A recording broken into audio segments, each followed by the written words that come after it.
میرا ایک دوست راولپنڈی میں رہتا تھا۔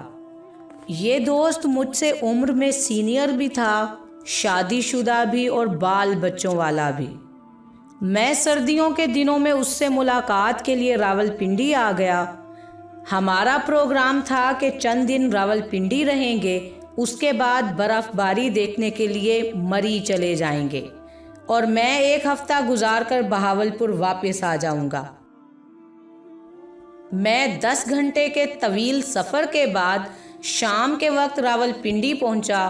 شہر شدید سردی کی لپیٹ میں تھا۔ میں رکشہ لے کر دوست کے گھر پہنچ گیا۔ اس نے دروازے پر میرا استقبال کیا۔ میں گرم جوشی سے اس سے لپٹ گیا۔ وہ بھی مجھے گلے ملا، لیکن میں نے محسوس کیا کہ اس کے معانقے میں گرم جوشی نہیں۔ وہ مجھے اپنی بیٹھک میں لے گیا۔ اس نے چائے کا بندوبست کیا اور میرے سامنے بیٹھ گیا۔ میں اس سے بلا تکان گفتگو کرتا رہا، مگر وہ گفتگو میں میرا ساتھ نہیں دے رہا تھا۔ وہ بات چیت کے دوران کھو جاتا تھا۔ میں اس کی غیر حاضر دماغی پر خاموش ہو جاتا تو اسے بڑی دیر تک میری چپ کا اندازہ ہی نہیں ہوتا تھا۔ اس نے میرے سفر کے بارے میں ایک بار بھی نہیں پوچھا۔ میرے لیے اس کا یہ ٹھنڈا رویہ پریشان کن تھا۔ میری پریشانی اس وقت مزید بڑھ گئی جب اس نے مجھ سے پوچھا، آپ خیریت سے راولپنڈی آئے ہیں؟ میرے لیے اس کا یہ سوال ایک بم ثابت ہوا، کیونکہ میں اسی کی دعوت پر راولپنڈی آیا تھا۔ میں نے حیرت سے اس کی طرف دیکھا۔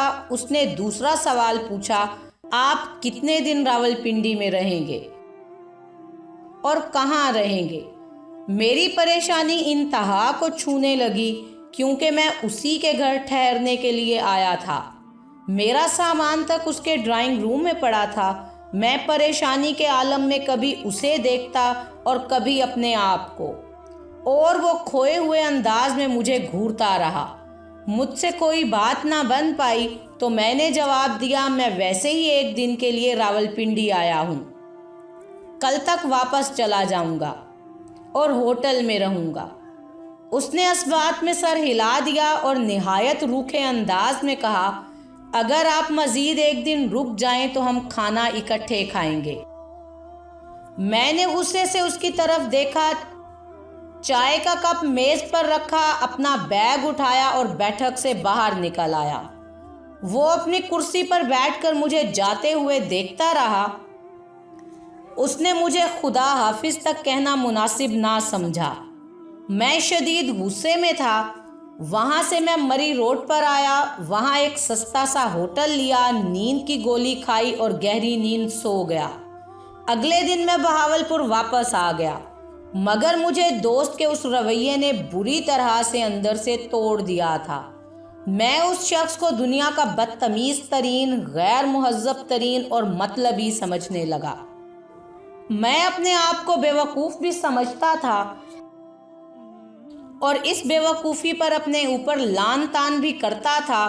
میں 2-2.5 سال تک اپنے ملنے والوں کو یہ واقعہ سناتا رہا اور لوگ مجھ سے ہمدردی اور اس شخص سے نفرت کرتے رہے۔ آپ بھی اگر اس صورتحال کا تجزیہ کریں تو آپ کو بھی مجھ سے ہمدردی اور اس شخص سے نفرت ہو جائے گی۔ میں طویل عرصے تک اپنے دل میں اس دوست کے خلاف نفرت پال کر پھرتا رہا، لیکن پھر اس نفرت کا عجیب ڈراپ سین ہوا۔ میں یونیورسٹی سے فارغ ہو کر صحافت میں آ گیا اور ایک دن وہ دوست ہمارے ایک مشترکہ دوست کے ساتھ میرے دفتر آ گیا۔ میں اسے دیکھتے ہی غصے سے ابل پڑا، مگر وہ میرے گلے لگا اور نرم آواز میں بولا، آپ اپنے غصے کو چند منٹ کے لیے سائٹ پر رکھ دیں اور میری بات سن لیں۔ اگر اس کے باوجود آپ مجھے غلط سمجھیں تو پھر آپ اپنی نفرت کا سلسلہ جاری رکھ لینا۔ میں نے غصے سے اس کی طرف دیکھا۔ وہ بولا کہ میں اپنے والدین کا اکلوتا بیٹا ہوں۔ میری 6 بہنیں تھیں اور میرے والدین نے میری شادی 20 سال کی عمر میں ہی کر دی۔ میرے والدین پوتا چاہتے تھے، لیکن اللہ کو شاید یہ منظور نہیں تھا۔ میرے یہاں اوپر تلے 3 بیٹیاں پیدا ہو گئیں۔